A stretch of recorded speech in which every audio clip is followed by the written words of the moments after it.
Many hunters trap animals simply because they want to eat them or because they don't want them on their yard because they mess up the yard work that they do. I found one extremely good reason why trapping these animals should be stopped or it needs to be revised somehow in some way. The equipment used in trapping fur bears offers evidence of extreme harm and suffering, yet it has been standard practice for hundreds of years.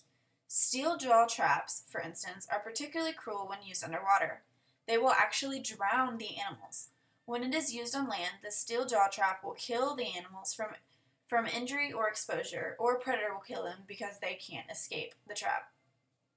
Returning to the research carried out for the drafting of the Agreement on International Humane Trapping Standards, there are clear indications from the trapped animal behavior and physical states that they are suffering.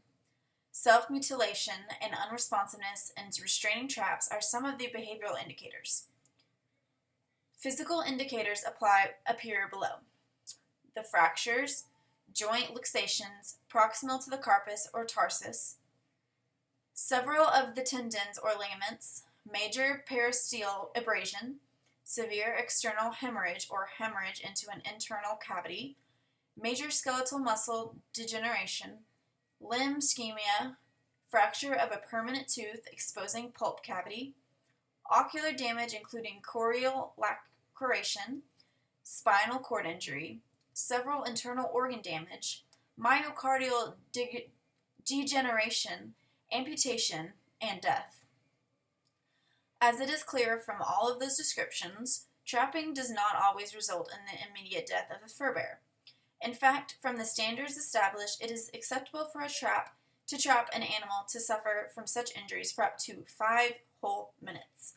This means coyotes, wolves, bears, bobcats, river otters, Canadian lynxes, Eurasian lynxes, fishers, badgers, raccoon dogs, muskrats, and raccoons can be left in traps and pain with fatal injuries for 5 whole minutes, and this is presuming that the trapper is nearby.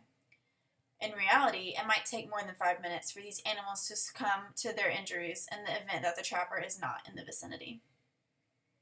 The 5 freedoms is common to a large number of mainstream welfare organizations worldwide, including the RSPCA in Australia and the United Kingdom. The Animal Welfare Institute is in the U.S., but not the Humane Society, the World Organization for Animal Health, as well as the World Society for the Protection of Animals, who make references to them in the draft text for a UN Declaration on the Welfare of Animals.